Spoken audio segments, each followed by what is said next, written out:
That looks like it might be doing something. I don't know if this thing's working or not. Looks like it might be. It could be working, yeah. Well, we'll find out, won't we? Yeah, that's working. That's working? So we're probably on then. Yes, we're on. We're on camera, on stage. On camera, on recorder. Yes, and a nice cup of tea to go with Nice cup of tea, half drunk. Well, so it works. it seems to work. Yeah. And we can always edit this and take things out and what have you and play with it. It's Okay. not one take, you can always Yeah. fiddle around with it later. Right. But alright then. So where is it recording? On the camera or the laptop? Recording on the camera there. Yeah. Videos on there. Sound is through there, supposedly. And then just lighting and what have you. I think that's how it works anyway. Okay. Why is it connected to the laptop?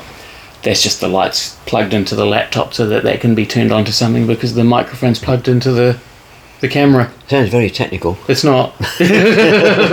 More technical than flying? Oh no, flying is quite easy really when you get used to it. Yeah. Just like driving a car in 3 dimensions. 3 dimensions, yeah. But you've just got more controls and instruments to look at. Well, go on then. And you don't Tell me have- who you are and then when you got your pilot's licence. Well, me. Yeah, you. My name is Frank Hitchens. Yeah. I learnt to fly in 1965 when I was 20. And after 6 months of training, I got my private pilot's licence, the first one. And then I learnt to drive a car because people looked at me strange when I said I couldn't drive a car but could fly a plane. Then I went on to get my commercial pilot licence about 1973. A few incidents along the way sort of delayed my progress. What incidents do you have? I got shipwrecked. That was one disaster. Following year, another disaster. I got married, so... Well, that was the biggest shipwreck of all, by the sounds of it, wasn't it? It was the one I didn't like. First But you one. like the first one being shipwrecked? Well, it's an experience, a quite interesting experience. Yeah. Well, you got to go on about that now. Go on.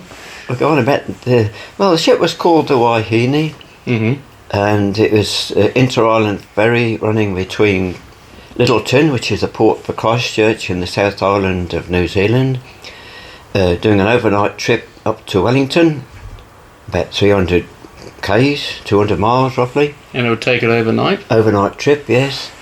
So that would sail at 8:30 at night time and arrive the following morning at 7 o'clock, if it was lucky. If it arrived. If it arrived at all, yes.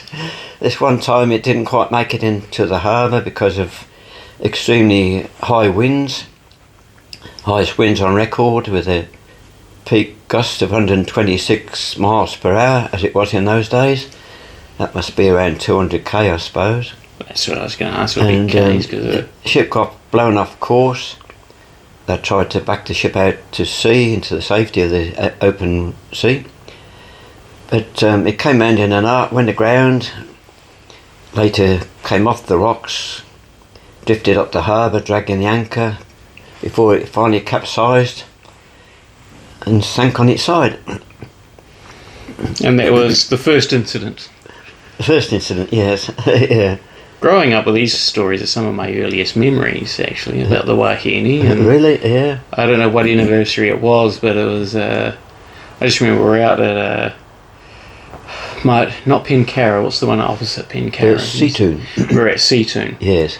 And there was an old school ambulance from that time. That's right. And I just remember being sat in there with Mum on one side, Nadia on the other side, my older sister, and there's two old ladies on the other side of us saying all the winds are just like they were on the day. Oh, And okay. we were put in this ambulance because it was such a strong wind, cold, Yeah. windy day. It was, yes. And we were being rocked around in this ambulance, and I just remember being huddled up with Mum and Nadia, trying to keep warm. These two old ladies, and it was just like this. Oh, what a day that it's doing this on the anniversary. That's right. And all you lot were outside with the news crews and all of that, and That's it. I just remember thinking, what happened? That everybody's back here still remembering it all these years later. It's Wellington, it's windy. It was windy then, it's windy now, but there was something about that day that was significant. Yeah. That was one of the anniversaries of the Waihini disaster. And at the time, that was at Seatoun, a suburb of Wellington. There's man who owned a chemist shop, and he had like a small museum in memory of the Waihini. Mm-hmm. And where the ambulance was and the group of people, that is now Waihini Park, where one of the ship's anchors is laid out on the grass, Mm-hmm. and it points to the spot out in the harbour entrance where the ship actually sank. And on this chain, originally there was 51 links on the chain. Mm-hmm. That was one link for each person that died. Then later on, about 20 years or so later, they added one more link, which covered the 2 people that died many years later as a result of the Waihini disaster, as it was known. There's been 3 links added, hasn't there? No, just the one link. It's just the one link. One Okay. link for 2 people, yeah. Yeah. So you can see it's sort of quite a shiny link, whereas the other links are sort of a bit more rusty colour. Yeah. Yeah, so there's 52 links altogether, and the anchor. So 52 souls lost that day. Yeah, well, Or as a result of that day, 51 died on the day, yes, and then 2 died years later. One of them was a young boy. He died about 20 years later. I'm not sure about the other person, I don't know about the other one, but there was 2 of them. I remember his mum at the anniversaries, and she was covered in tattoos. Wasn't That's she? right, yes. What was her name? I think it's was it Alma Hicks? Mrs. Hicks anyway. Yes. I can't remember her first name. Her daughter was Alma. She lost a daughter, 3 years old on the day. Mm. And I found out not too long ago that the lifeboat that I got into, which turned upside down and threw us all in the water, this girl, Alma Hicks, was actually in the boat, and she was still in it when it turned upside down, and she drowned. And I was sitting on top of the lifeboat on 3 occasions. When I swam back, climbed on board, and she was underneath, and I didn't know that until just recently. And to me, that's one of the saddest things about the Waihini disaster, a young girl dying. But then my other point of view is it's an interesting day. It's a bit of an adventure, a bit of excitement. Well, that's the call to youth there, isn't it? You were how old when that happened? 23. 23. So, of course, it was an adventure. You look at it like that. It's not until... How old are you now? 70 plus 10. That's 70 plus 10, yeah, all right. 80 years old, yeah. So now you see the grief and loss of the day, but of course... Well, I always have seen that side of it, but Uh-huh. I mean, a lot of 51 people died, and then it's also affected the family and friends. They would have been affected as well by like losing their family on there. So that was the sad side of it. Also sad that I lost my job as well and everything I had. Your job, your employer, your place of work, That's right, yes. some colleagues, and the rescue operators would have been affected, and Oh, bound to have been, yes. Yes. Of course, going along the beach, especially on the far side, on the eastbourne side, where it was all rocky, that's where I came ashore. A lot of people that got into these rubber life rafts actually got washed up on the rocks because they had no control of steering them. And some were thrown in the water and they got thrown up on the rocks, and that's how most of them got killed. 49 of them got killed on the rocks, whereas only 2 actually got drowned in the harbour. And I could have been another one, because that's when I got washed up on the rocks, hit my head and my hip, got knocked unconscious. you still have the scars for it, right? Yeah, still got the scar there, yes. Yeah. And one down there as well. On my wrist, not on my waist, I should On say. your waist. Yeah. There's a famous photo that's well known in New Zealand of the truck. That's And there's it. this pickup truck with somebody sort of sat up at the back Yeah, with all these bodies laid down and legs hanging off. that's it. That's me, was one of them. You're on the bottom of the pile, if I remember that photo right, with these bodies yeah. on top of you with the legs hanging down. Yeah, my legs were hanging down. I was more or less lying flat on the truck, but there were people sort of sitting with the back like against the coach type of thing, facing the back of the truck, and I was sort of in front of them, I've still got the photo in there. Yes. Yeah. It's a famous photo whenever I Yeah, that's talk right. about my connection to the Wahine being you. And Yeah. so, you know that photo at the back of the truck? Oh, yeah, I know the one. Well, the feet right in the middle at the front, that's my dad. That's right. I know those feet. Yes, yeah. Yes, I've got strange feet. They're funny shape and a high instep. So they're quite distinctive, really. Mm. Yeah. But I don't remember actually being on that truck. But there is a photograph of that truck with two men walking beside it. And both of those men are policemen, or were policemen, retired now.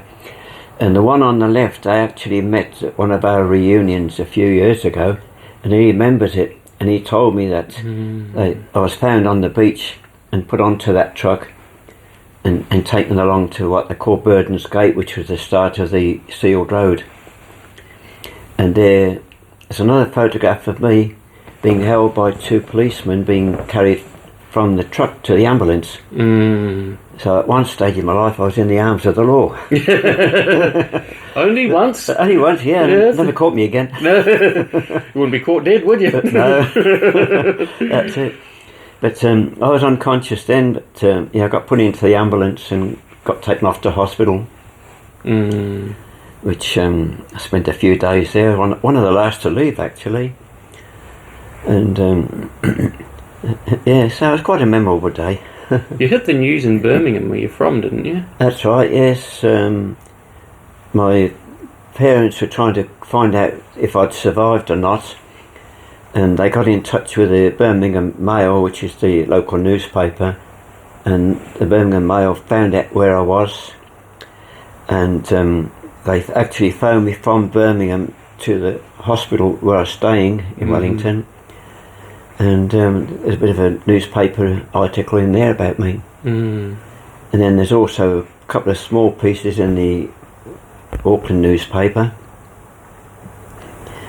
And then about 10-15 years ago, when we had one of the bigger reunions, must have been 45th union I think, the Wellington paper came and interviewed me as well, and took a photograph of me with a beard, so it didn't look anything like me. And they made me look old in it with a contrasting light through the window. I remember that. We'll blame the cameras, yes. Got me sitting in your bedroom on the bed and got the side light coming in. Ah, yes. It made me look old, older than what I was at the time.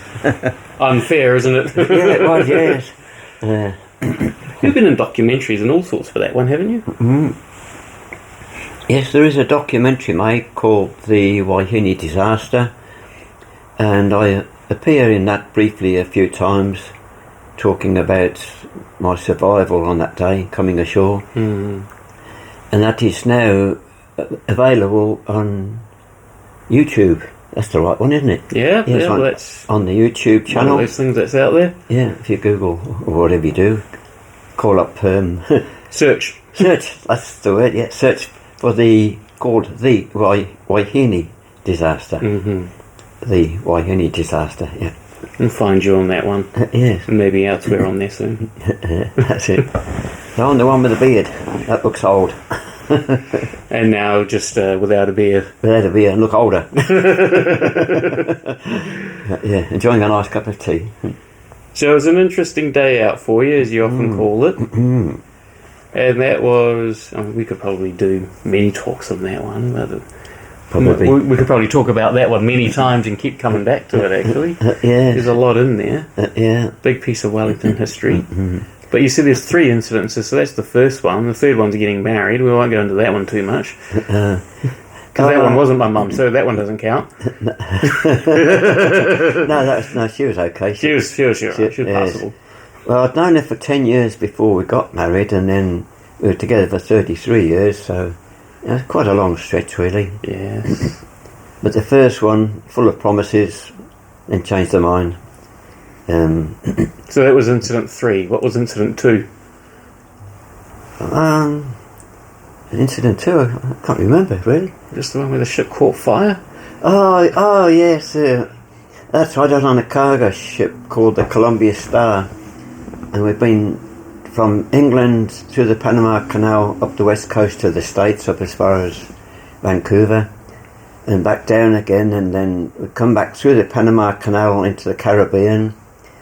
And during the night there was a fire in the engine room, fuel line burst. One seaman was quite badly burnt, but the whole crew was turned to in the middle of the night to fight the fire, and myself and my two mates were still asleep in the cabin. They forgot about us. So they had the lifeboats hanging out over the side ready to jump in and go. And we were still asleep. We didn't hear any alarms or anything.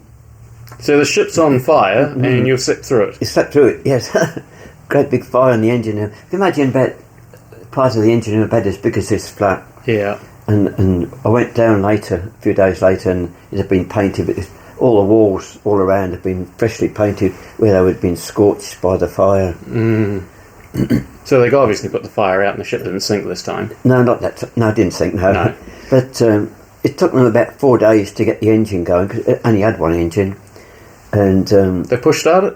not quite, but we did drift for about 60 miles over the 4 days.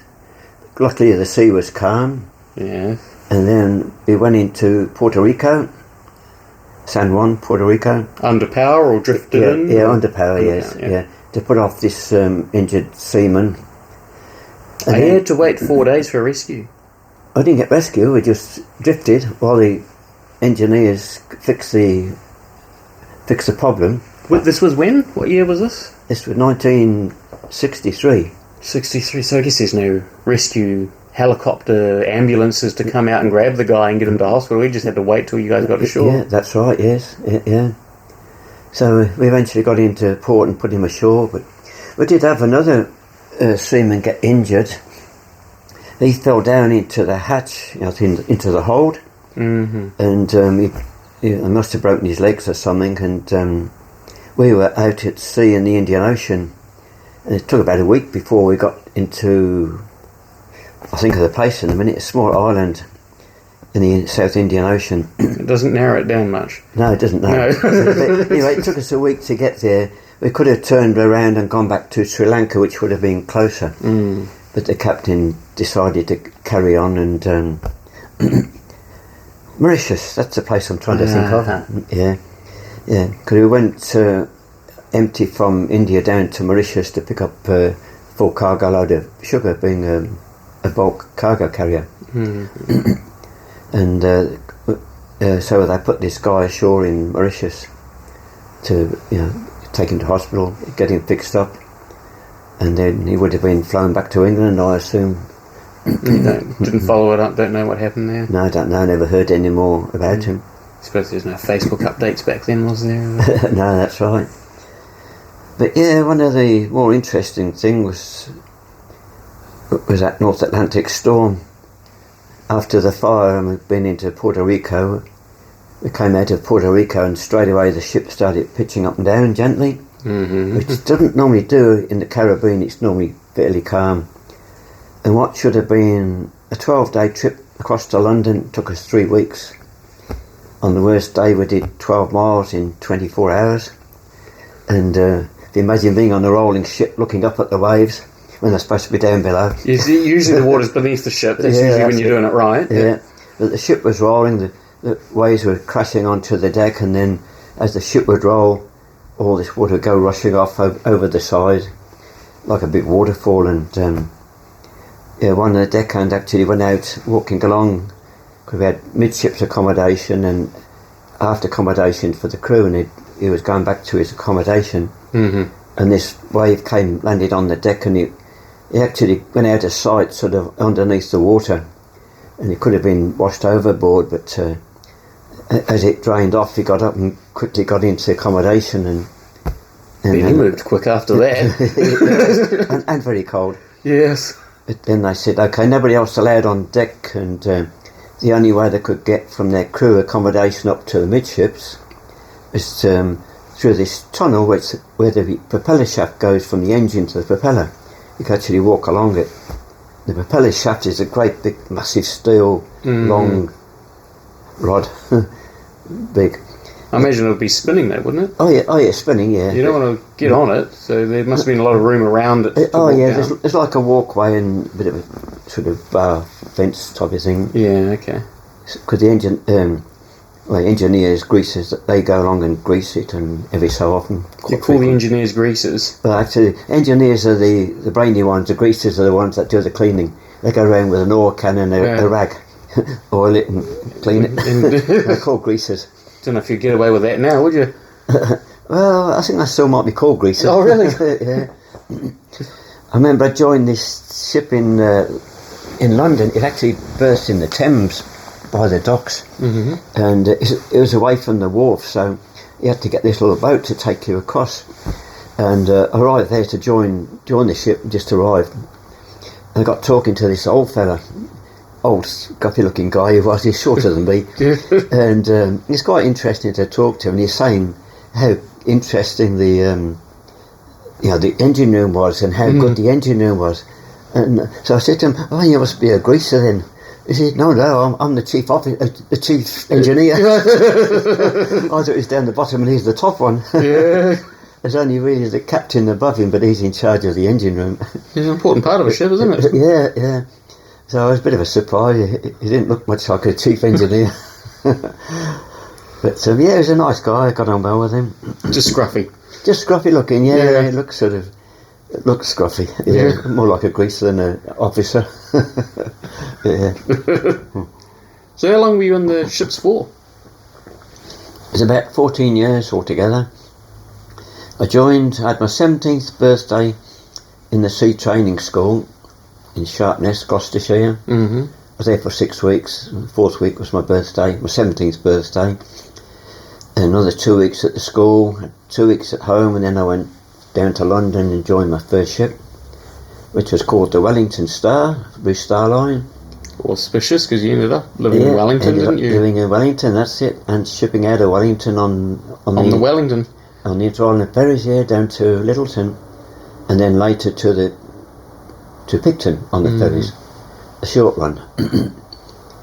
But the Littleton ferries, they were the best. They were good fun, good to work on. But by the time I was 18, I'd actually circled the world by ship, coming out to New Zealand first time via the Panama Canal and back home, and the next time was by the Suez Canal back home. So I'd circle the world by the time I was 18. Which is more than what most people have done in a lifetime, isn't it? Yeah. Well, actually, this is what the 12th time around the world from England now to New Zealand and Australia. 12 times around the world. Yeah, 4 times by ship and 8 times by plane. How many kilometres is that? Oh, it's 24,000 miles. That's about 36 kilometres around one time. 36 kilometres or 36,000? That's 36,000. Yeah. That's more like it. Multiply that by 12, so multiplying by 10, that's 360,000 and a bit more. So about 400,000 kilometres. Then I've been to other places. When I was on that's just the going around. You've been all over the place, haven't you? Yeah. Then going to other places, down to the Caribbean twice, and up to the west coast of the States, and another time we went to Texas in the States and took a load of grain out to India. That's when we went down to Mauritius to pick up sugar to take that back to England. So so 7 times through the Suez Canal, 5 times through Panama, and once down the Manchester Ship Canal in a little barge thing. I was going to say, there wouldn't have been much of a ship, would it? No, it's 600 tonnes. Yeah. Crew of 13 as far as Sri Lanka. Then one of the crew was like getting back to the vessel, he missed it, so ended up with 12 of us finishing the trip. And normally it takes a ship about 4 weeks from England out to Australia. It took us 3 months, and on a good day we'd do 8 knots, which was about 8 miles an hour, 10 kilometres if you're lucky. On a good day. On a good day. Yeah. And it was that small. It was only 600 tonnes. I could lean over the side and wash my mop in the water, and it's the cleanest mop I ever had. Yes. So where did the flying come into all of this? When I started working, when I first came to New Zealand, I saw an advert in the newspaper in Auckland, learn to fly for £30, which is about $60. It was a lot back then, but it is. Was it though? Well, when you're only earning about £20 a week, it's like a week and a half's pay for 6 hours 6 hours flying. So For 6 hours. 6 hours flying, roughly, yeah. Well, still a good deal. Yeah, and I didn't stay in Auckland long, and I phoned up the instructor, but only got his wife, so I left it, and then got down to Wellington and I started thinking about learning to fly again. So I went out to the Aero Club a couple of times asking questions.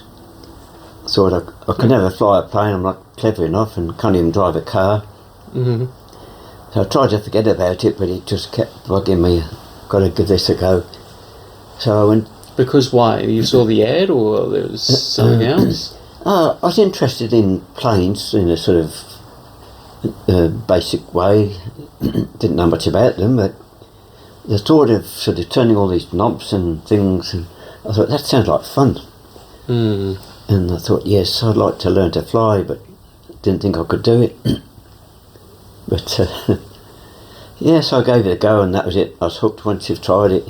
It's a hard thing to give up. What was your first flight? Sorry? What was your first flight? My first flight, it was in a Victor Air Tourer. I did all my training in that. Mm. And Like the lawnmower? made by the Lawnmower Company. Yes. Same company, yes. Same company, different engine, or? Yeah, bigger engine. Bigger engine. Oh, yeah. Lawnmower's about 4 horsepower, and this Victor Air Tourer had about 100 horsepower. It's more. Yeah, Yes. 4-cylinder. Then they did put a bigger one in, 115 horsepower, which doesn't do much for the cruise speed, but it does give it a bit more climbing power, climb a bit faster. Mm. So I went out and did just these basic effective controls. Had a go myself, and then came back and then carried on. What's effective controls? What are you doing with that? Just feeling what each control does, what does it do, moving it to get the feel of it. Mm-hmm. And flying different speeds, slowing down, speeding up, and just basic getting the feel of the aircraft.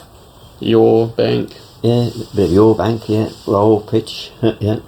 And you flew over Wellington? Was that there in the end that you did? No, we went from Wellington Airport, we went away from Wellington, across the harbour entrance, to the far side of the harbour.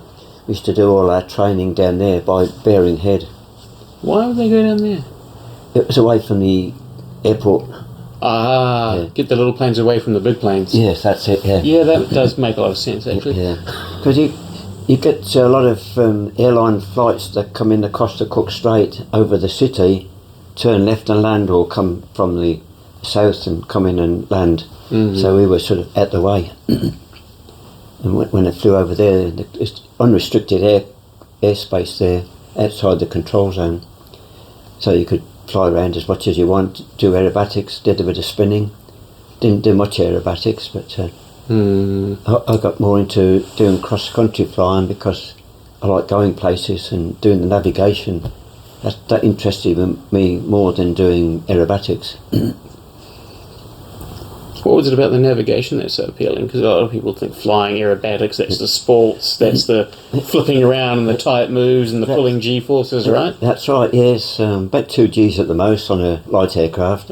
Yeah, well, you're flying a lawnmower, so yeah. Yeah, I was a bit bigger than a lawnmower. A little bit bigger, yes. It pulled me along, I didn't have to push it. Oh, I get a ride-on lawnmower. Yeah. So 2 Gs, so twice the force of gravity. That's right? it, yeah. Or to yourself, you'd feel like you're weighing twice as much. Mm. And if you're doing like positive G, which would be a steep turn or a loop, you'd feel your face being sort of dragged down and being sort of pushed back into the seat, and arms are getting heavy. But that's only very mild compared to what these fighter pilots experience, going up to 8-9 Gs and weighing 8 or 9 times the amount that you normally do. Yeah. Is suffocating. Yeah, so that's hard work. But a bit of G, it's quite nice, really, a bit of fun. I enjoy doing steep turns. I like doing maximum rate turns we did, where if you did it right, you could go around in a circle and fly through your own slipstream the plane would give a little bit of a bounce. Oh, okay. You can't see it, but you've got to do an exactly level turn and go through your slipstream. So that's the air that's disturbed behind the motor, right? Yeah, from the propeller and the actual movement of the plane through the air, that causes disturbance, and that sort of lingers, follows the plane around. So if you can catch your own slipstream like a dog chasing its tail. Yes, that's it. So the first time I did it, I thought the plane was actually stalling in the turn, and I recovered. And the instructor said to me, "No, that's going through your slipstream. That's a perfect turn, you know." Because most time you sort of dip down or it's not exactly level. But if you can do it exactly level, you can catch your slipstream and get that little bounce. Just a doo-doo. And you did it accidentally without even trying. Yeah. I do it sometimes. I always aim to do it, but quite often you just miss. Yeah. Yeah, just yeah, if you can do it, you can do it good. So how many hours did you do in the Victor, or did you move on to the next thing? Because it sounds like the rules have changed a little bit around what's required. So you were flying in 1960... 66 I started, yeah. 66, yeah. You know, well, back in those days, you had to have a medical and get a student pilot licence before you could fly solo. Nice. And then you did a minimum of 40 hours, and then a written exam, and then a flight test. And then by the time you'd done 200 hours, and 5 more exams, and then a flight test, which was harder, involved more, then you got your commercial pilot licence. And then if you're lucky enough to keep on flying, and get twin engine ratings, instrument ratings, night ratings, turbine ratings, a senior commercial pilot licence, then you get the full top licence, airline transport pilot licence, after a minimum of 1,200 hours at least. So yes. And you've had this aviation obsession kind of throughout. It's never stopped. Never stopped. So you did your full thing in the Victor, and you got up to twin engine, right? I did fly a twin engine once, but I didn't put it in my logbook. I was acting as a lookout pilot. What we were doing at the Ohakea Air Force Base near Palmerston, where I was flying from, the Ohakea air traffic controllers guys there were practicing talking down planes on the radar, telling them like left, right, up, down, and we were flying in doing the approach for them to talk us down for practice. But while we were doing that, we got these old Air Force jets, the Vampires I think they were sort of joining in to come and land, student pilots in jets. So sometimes we had to just peel away and let them go, get out their way, because they had priority. Well, so Vampires, that's 1950s jet fighters? Yeah, one of the first jets in the Air Forces, really. Yeah, one of the first types. But the other guy, pilot, he was doing the actual flying, and I'd be keeping a lookout, and when these other planes got too close, I'd tell him to, peel away, turn right. You were vampire hunting? Avoiding. Avoiding. That's it, yeah. But once we'd sort of broken off the approach, he let me take control, and I'd go off away from the airport and go around in circles for a while, waiting our turn to come back in again. And I got to fly this twin engine plane, and it was a lot easier to fly doing steep turns than what it was the small single engine plane that I was flying. Why is that? Is it more power, or just more balanced, I think, and more steady, heavier weight, and just nice to fly it. And I should have taken lessons on it, because at the time it was only £10 an hour, about $20 an hour to fly a twin engine plane. You know what it is now? Oh, about $600. Keep going. Yeah, I believe it. Yeah. Keep going. Yeah. Yeah. Yeah, it's gotten a little inaccessible for some people at the moment. But yes, I could have got my twin engine rating for 6 hours with £10, £60, $120, and I should have done. But at the time I was flying these tail wheel Champion Cetabrius, that's what they're called, Citabria, aerobatic spelled backwards. It cost me £2.12 or about $5 an hour. So I did 50 hours on them and clocked up my hours. Clocked up your hours in the backwards. What do you call it? Citabria is backwards for Aerobatic. aerobatic. Yes, yeah. Aerobatic. So that's Citabria. Because you're going upside down and all sorts of things, I suppose. So it was an aerobatic plane, but costing you about the equivalent of $5 an hour. Yeah. And how much what's the average Joe's salary back then a week? About £20, $40 an hour. $40 an hour is what they're No, a week. A week. A week. Okay, yeah. Yeah. $40 a week, so $5. So yeah, about a quarter of a week's salary. Yeah. That's still a better percentage than what you got going now. That's it, yeah. I could get 6 hours flying at Wellington and the Victus out of a week's wages. Yeah. Yeah. A week's wages for 6 hours flying. Yeah. Yeah. Mind you, I think the cheapest you got now is your Jabiroos, which is one of the more modern planes. You're still going about $450 for an hour flying. Yeah, it's expensive. And I think the average income in Australia anyway is somewhere around $1,500 a week.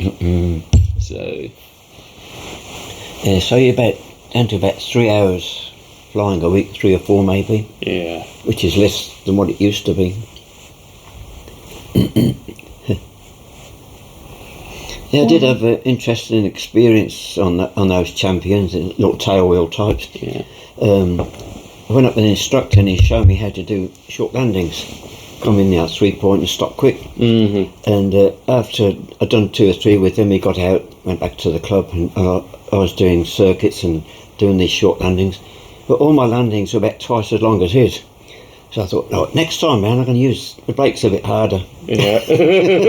We touched down, I put my foot on the brakes a little bit too hard, and the tail wheel came up off the ground, and I could see the grass in front of me. You don't want to see that when you're landing a plane. Not normally. No. And the plane stopped dead, and the back tail came down with a bump. And See, we're trying to mow the lawns with it. Yes. I didn't fly lawnmowers.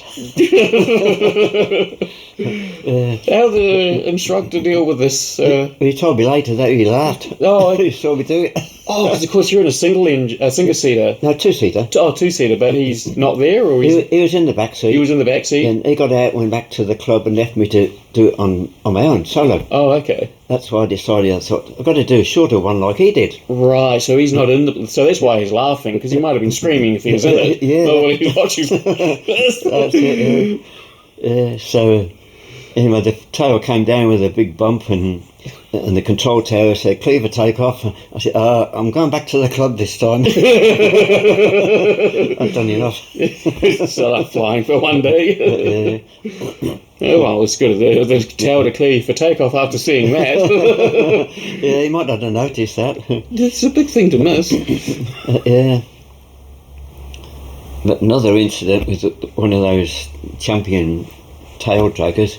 It's quite a windy day, and I was taxiing back in to go to the Aero Club, and I had to go past the passenger terminal hangar. Mm-hmm. And there was a Friendship, twin-engine turboprop plane there with the engines running, waiting for me to go past so they could taxi out. Mm-hmm. And as I came alongside them, the wind caught me and it swung the plane round, so I was facing their plane, and I couldn't make it turn left because it's like a castering tail wheel. Yes. And I was hitting forward trying to make it turn left, and all these passengers on the plane and the pilot's watching me. So in the end I just moved it forward and swung it right round to the right, All the way. caught it and then got it going in a straight line. But I felt Remind me to explain Derek Zoolander to you later. About it's a movie. He was a model. He couldn't turn left. He only had to turn right. Oh, really? And it was such a popular movie that for like years later people refused to turn left and they'd always turn around right. And you kind of reminded me of that. But that probably about 30 years before that came out. Right, yeah. Yeah, I did almost put a plane in the ditch once as well. What'd you do that for? Inexperience. I'd only had my private licence a short while, and we took this Cessna 150, a 2-seater. Mm-hmm. We took it from the Christchurch Aero Club, way up north to Whittiangan, up near Auckland Way. Mm-hmm. And the guy I was with, his cousin was working on this farm. He was like the manager, and on the farm was this short airstrip. And we stayed there a few days, and I was going to take these guys for a fly around. And so I went off by myself first, and it was very windy and bumpy, and coming in for landing. And on the Victors, if it's windy, you normally leave the flaps up. It handles better. Mm-hmm. So I did the same thing in the Cessna, which you don't do. You don't do that? No. What happens? It touched down and just kept on going. It didn't slow down very quick. That's a problem. Yeah. And I put my foot on the brakes, and the plane just came to a skid.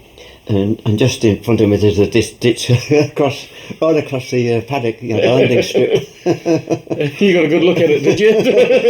Yeah, I was close. Yeah. But right where I stopped, there's this shed beside me. Yeah. And three faces appeared in the window. You're right. Yeah.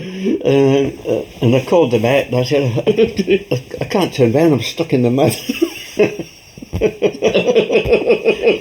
So they're doing burnouts in the paddocks. Yeah, but it's been raining, you see, it's all so soft, muddy ground. Yeah. And they came and gave me a bit of a push and got me swung round, and I said, okay, I'm not taking anybody flying today, let's going to tie the plane down again. But I did take the manager for a fly around his farm, and he got to see it from the air a few days later. Oh, he hadn't seen it from that angle before? No, he hadn't, no, so I took him for a fly around. But yes, things that happen. I remember one story, and we'll probably land it soon then, but that one story about you had an engine failure coming into Wellington.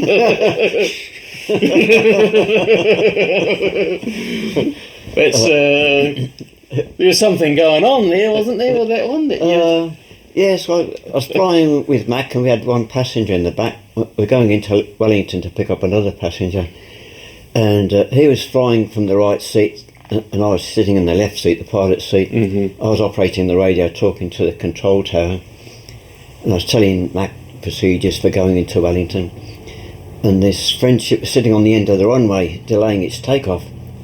And so I said to him, slow down to approach speed to give the friendship time to go. Mm-hmm. So the engine went quiet, and he said to me, we're losing power here. So I had to take control and went through the engine failure checklist, and the engine suddenly burst into life again. So I started climbing back up. And I said to him, tell the tower we're going down, because I didn't want to end up in the harbour a second time. Yes, we're already been shipwrecked, going plane wrecked in there. Yeah. So he was stuttering out to the control tower about we're going down, but then giving the Mayday call. Yeah, didn't actually say Mayday, but just sort of going down, lost the engine. Sounds like a Mayday to me. Yeah.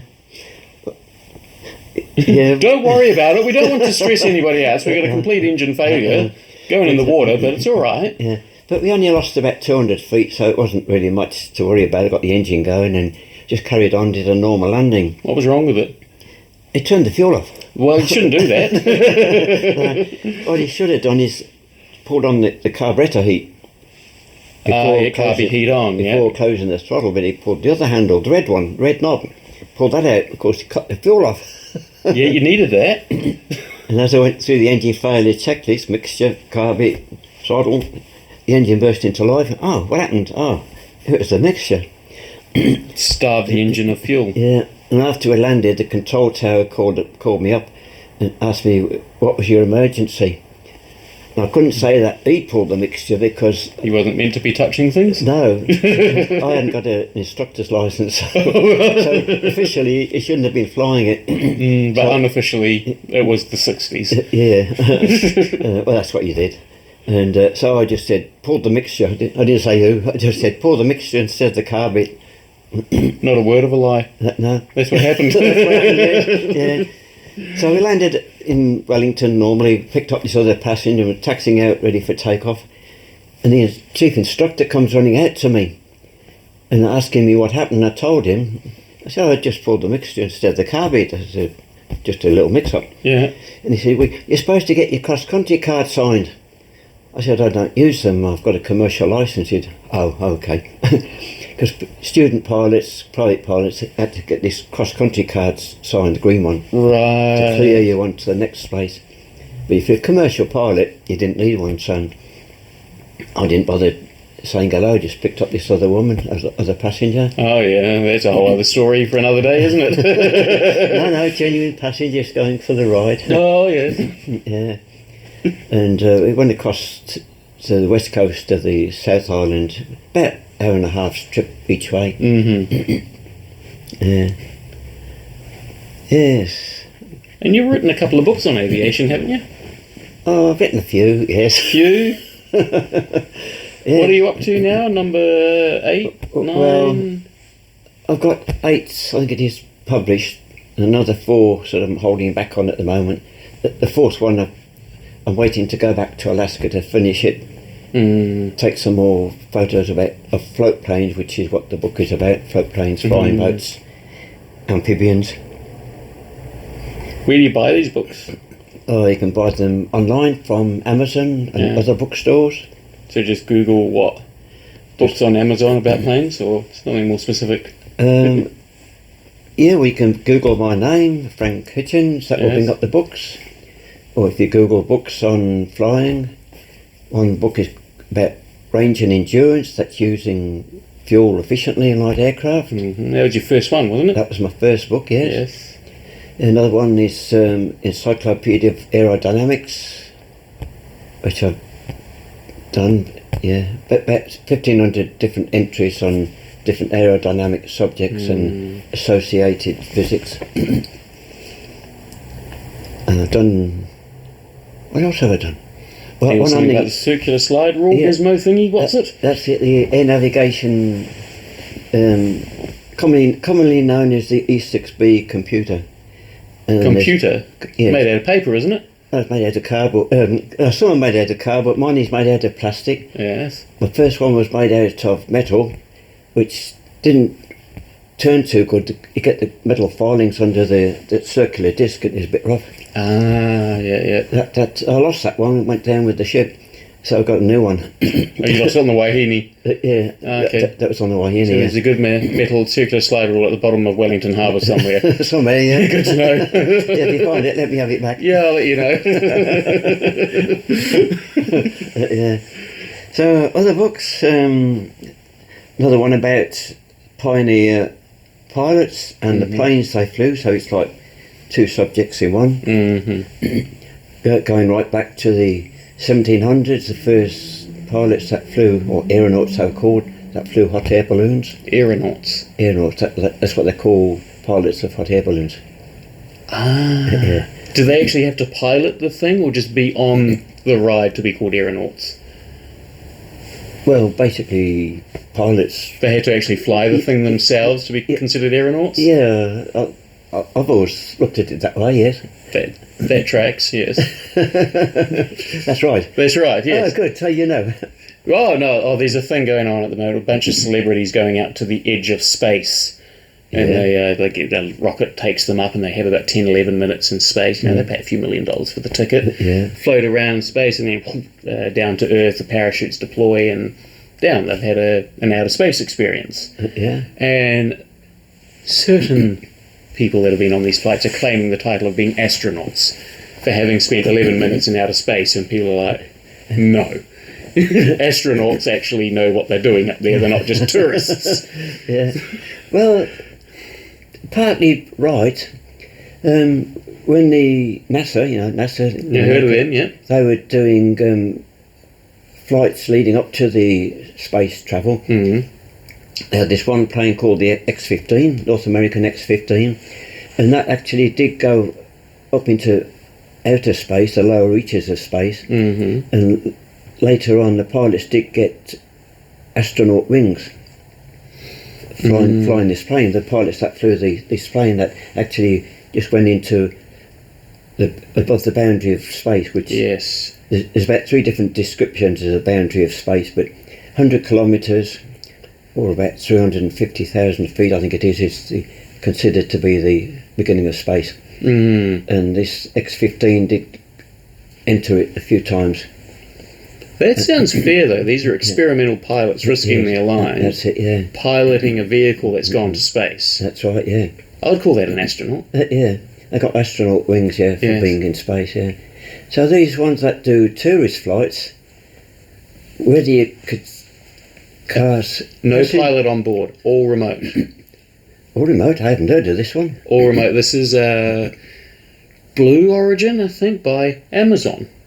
Really? Yeah. And they unpiloted, all controlled. Yeah. On the ground, the rocket goes up and the capsule detaches, just sort of floats in the outer reaches of space, and then gravity takes over and parachute back down. Okay, that would work. I've never heard of it. Yes. Yeah. Well, there you go. There's something for you to look at. I'd be keen to hear your assessment of the people on that ride class now as astronauts. They're often music stars or actors or just people with lots and lots of money. Yeah, it could be right. It's sort of... Could be right. It could be right. I mean, if you've been into space... That's enough to make you an astronaut? Maybe. I'm just sort of thinking I've flown planes to and from New Zealand in the seat at the back. That's right. On a Boeing or an Airbus. Yeah. The pilot's at the front. That's right. But I've flown in a plane. Yeah. So am I a pilot? No, not really. No, because you haven't had all the controls. So really, they're not really astronauts, are they? That's a good question, isn't it?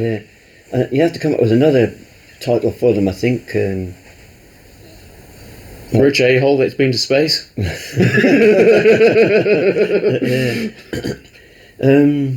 Space tourists, I call them. Yes. Yeah. To me, an astronaut is somebody that actually is a crew member on board.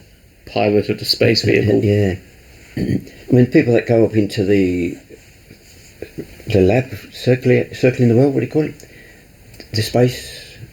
the International Space Station. Yeah, that's it. I mean, they are classed as astronauts. They're not actually flying it. They're just on board it, aren't they? But they get classed as astronauts. Well, there's scientists that have gone out there to perform a particular role, living on the space station. I mean, there's that crew that was meant to be there for 8 days and got stranded there for 9 months or whatever it was. That's right. So living and working and researching and doing things in space. Yeah, you're right.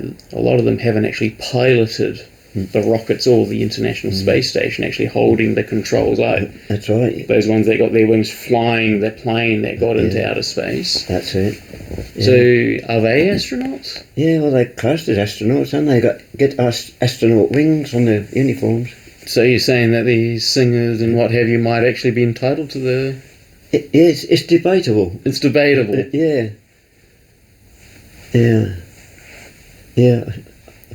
Yeah, debatable. It could be genuine, worth it. Could have earned it.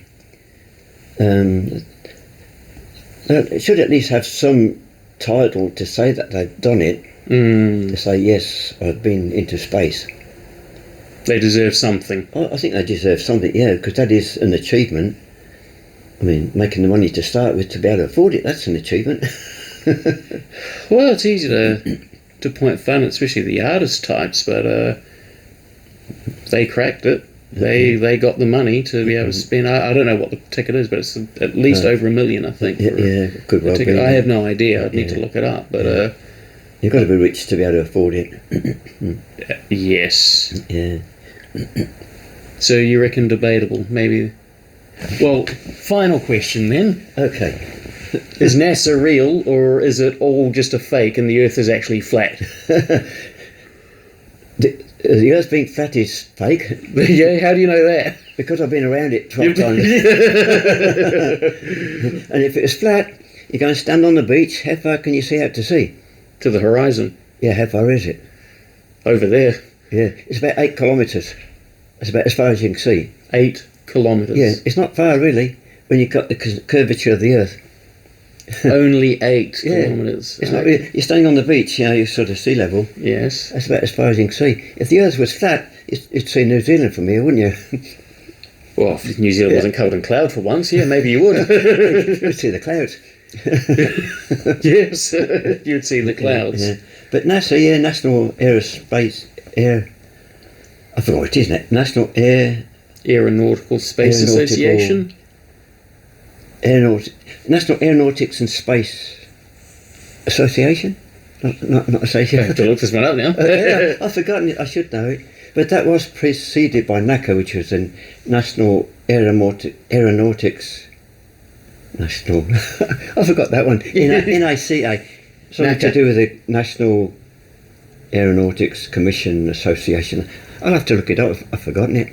See, Australia's getting involved in a whole lot of space research, auxiliary stuff. Like Australia was actually manned one of the satellites that helped with the Apollo missions. So as the Earth orbited around, they would take over the relay stations. Oh, and okay, yeah. A lot of the first images of the moon landing, if it happened, which sounds like it did, that was actually the Australian satellites broadcasting that from the moon out. Right. So we've had a long history of being associated with it. And there's a push for the Australian efforts in space exploration to be the Australian Research Space Agency, ARSE, Australian Research Space Exploration or something like that. Okay. So that it would be ARSE.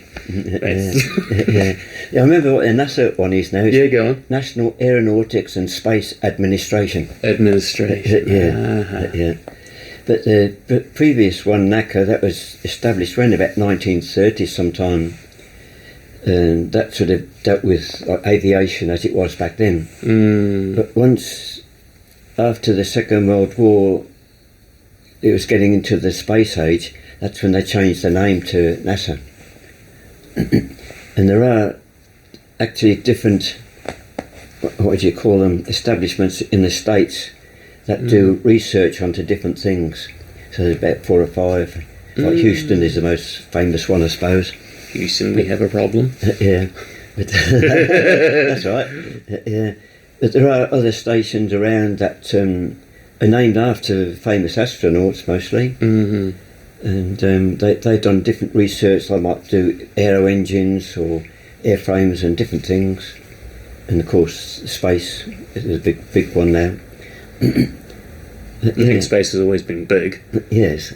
But, well, it's one of the most famous subjects that they're studying. Yes. Yeah. A lot of people involved. Yeah. So NASA is real, but the Earth being flat, that's not real. It's just something to be upset about, I think. Yeah. That's for people that aren't quite right.